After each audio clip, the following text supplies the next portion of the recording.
J'ai décidé d'apprendre le compas camarguais. Je vous tiens au jus.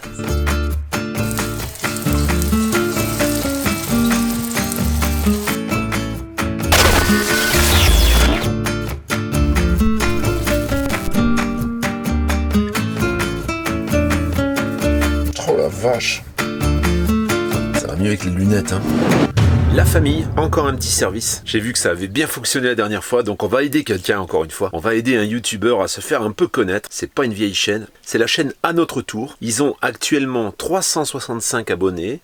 Ils sont en Afrique du Sud, là ils sont en confinement, c'est vachement intéressant de voir un peu comment ça se passe là-bas. C'est des grands voyageurs. Je pense d'ailleurs que les Mariole Trotteurs en avaient un peu parlé, il me semble. Ce serait bien que vous puissiez faire un petit saut sur leur chaîne et de vous abonner si bien sûr ça vous convient. Et le défi, c'est de les faire passer les 1000 abonnés. Qu'est-ce que vous en pensez? Tu peux faire ça, tu penses? Le lien de leur chaîne ici. Je te montre un peu à quoi ça ressemble la page. À Notre Tour, donc, ils ont fait quelques vidéos, hein. Ils sont en Afrique, c'est magnifique. Ça va les encourager. Tu vas voir, c'est quand même assez sympa leur contenu. Alors, c'est différent de ce que tu as vu sur la chaîne Sokola. D'ailleurs, Sokola aujourd'hui, je crois qu'ils sont à 1350 abonnés. Donc ça a plutôt bien marché. Si bien que si ça peut marcher pour eux aussi, ça me ferait plaisir. J'essaie de présenter des chaînes qui ont moins de 1000 abonnés. Tu sais que quand tu passes 1000 abonnés sur YouTube, tu prends un peu plus d'importance parce que tu peux monétiser ta chaîne. Alors c'est pas pour gagner de l'argent en ce moment avec le confinement, c'est pas ce que ça rapporte, mais par contre, si c'est une chaîne qui est monétisable, hein, où on peut poser des pubs, où YouTube peut poser des pubs, tout de suite ils la mettent un peu plus en avant. Donc ça va beaucoup plus vite et du coup, ils ont plus de vues sur leurs vidéos. Et si on peut les aider à passer les 1000 tous ensemble, écoutez, on va suivre ça. Donc là, on est lundi matin, on va voir à combien ils seront demain matin. Et si vous pouvez leur faire un petit message en disant que ça vient de Nomad into the Wild, ça me fera plaisir. Merci la famille. Voilà, tu vois, ça c'est Eva, tu vois, qui fait régime. En fait, elle fait du sport, regarde après. Regarde, tu vois. Tu te dis, tiens, ils attendent des invités. Non, c'est pour elle, hein, c'est pour nous deux. Tu vois? On va s'empiffrer avec 2 gros gâteaux. Après le sport, le réconfort. Voilà, tu vois?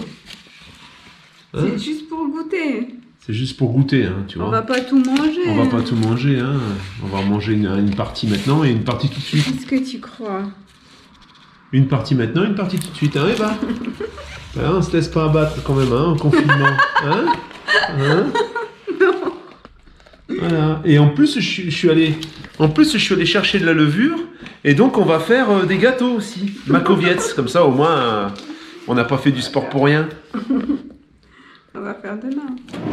Devenir nomade, ça commence par une idée, ça commence par une vision. Avant mon arrêt d'activité, je pensais à acheter un camping-car parce que c'était plus adapté à la vie que j'avais à cette époque-là. J'avais cette maison un peu plus de 100 km de Lyon où mes enfants se trouvaient. J'avais Eva, je commençais la relation avec Eva à un bon 160 km. Je me retrouvais souvent dans les hôtels et ma maison, je l'occupais pas beaucoup. Donc je me suis dit, un camping-car finalement, comme je connaissais ça d'avant et que j'avais déjà une expérience de vie dans un camping-car de 1 an à peu près, avant de rencontrer la mère de mes enfants, je me suis dit ce serait la solution idéale. Voilà, ça c'est mon contexte. Ensuite, le sort en a décidé, l'a décidé pour moi, puisque mes affaires, je me suis mis sur le toit. Comme j'y pensais déjà, c'est venu naturellement. Plutôt que de ne pas pouvoir payer mon loyer, je vais acheter un camping-car avec l'argent qui me reste. Et voilà comment ça a démarré. Pour vous, ça peut être complètement autre chose.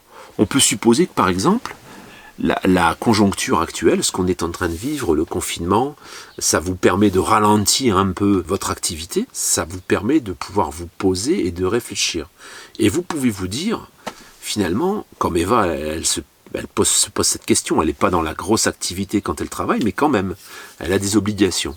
Et c'est vrai qu'aujourd'hui, elle se dit qu'est-ce que c'est agréable de pouvoir profiter un petit peu, de ne pas avoir cette pression tout le temps. Ça peut venir aussi d'un ras-le-bol. Hein. Tu peux avoir ras-le-bol de cette vie parce que tu t'es mis des obligations comme des crédits pour payer ta maison, des crédits pour payer ta voiture, et être dans un espèce de carcan où c'est marche ou crève, où tu es obligé de continuer parce que sinon tu peux pas payer tout ce que tu as autour.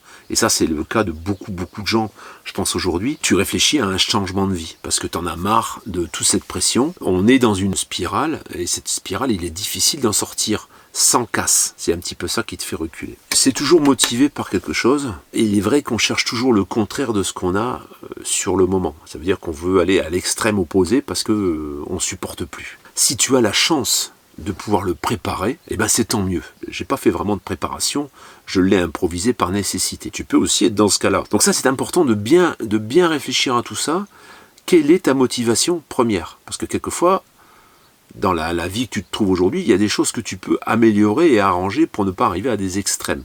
Ça ne veut pas dire que c'est forcément négatif de vivre en nomade. Mais si tu le fais en précipitation, tu peux avoir un regret tout de suite après avoir décidé et avoir même commencé à vivre de cette façon. C'est important de bien se poser et de bien réfléchir à tout ça avant toute chose. De bien réfléchir au pourquoi. Pourquoi je veux faire ça? Si tu es en réponse à quelque chose de négatif que tu vis aujourd'hui, il faut être très vigilant sur les décisions que tu vas prendre.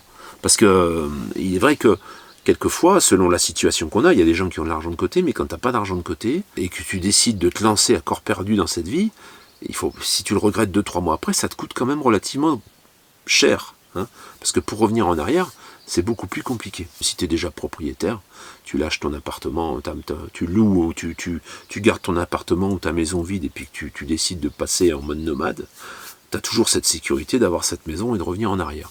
Si par contre tu lâches ton appartement que tu louais, bah là ensuite pour revenir en arrière, quelquefois c'est difficile parce qu'après tu pars d'un endroit qui est mobile, t'as pas vraiment d'adresse.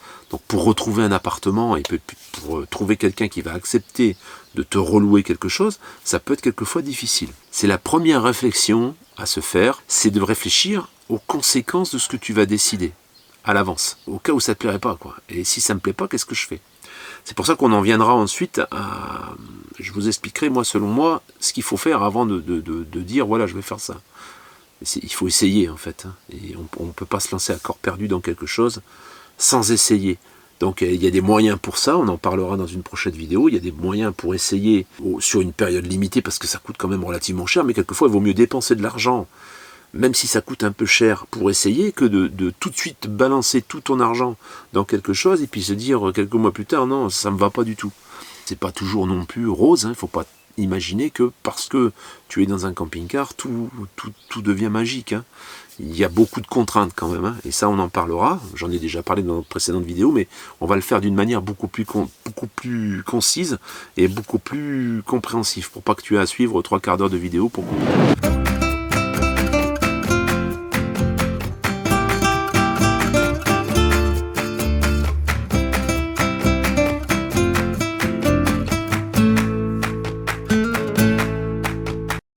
Une petite chatounette qui fait à manger. Elle sait tout faire, elle est multi-usage parce qu'elle fait la danse, elle sait faire la flamenco, elle fait faire la salsa. Ensuite, elle sait faire à manger, regarde ça. Elle fait à manger. Ensuite, elle sait tout faire, ma chatounette.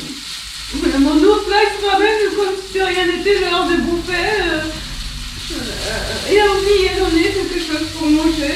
Il ne pensait pas de manger, lui qui le crève la dalle, il n'a pas pensé. Non mais il fout l'engueule là. Comme tu vois, elle m'invite de bon cœur en fait. On sent que ça vient du cœur et ça fait plaisir.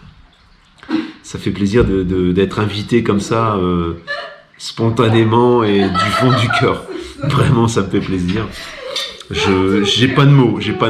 Tellement la générosité, elle l'étouffe. Tu me payes les restos là, c'est 2 mois que dalle. Tu crois que tu vas bouffer pendant 2 mois chez moi en douce? Je fais des économies pour les restos. Fais gaffe toi. C'est pour ça. Tu vas voir. Vivement, la fin du confinement. Oh la vache, j'espère qu'il va pas redémarrer ce confinement parce que là ça va me coûter une blinde. Voilà, tu vois. Qu'est-ce que t'en penses? Ça fait plaisir, non?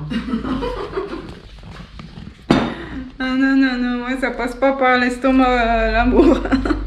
Quelle bonne cuisinière, tu vois. Regarde, c'est magnifique. C'est elle qui l'a fait, avec les champignons, là, tu vois. Et regarde ce qu'elle me fait, regarde. Miu, tu vois. T'as compris le coup? T'as bouffé tes champignons hier. Moi, c'est des restes. Arrête.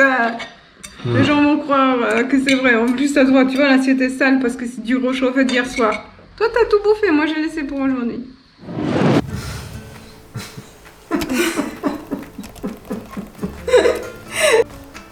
T'es fière de toi? Ouais. Ça va marcher, ça va être bon. Mariola m'a dit quelque chose comme ça. Faut que j'appelle Mariola. T'as dit quelque chose comme ça.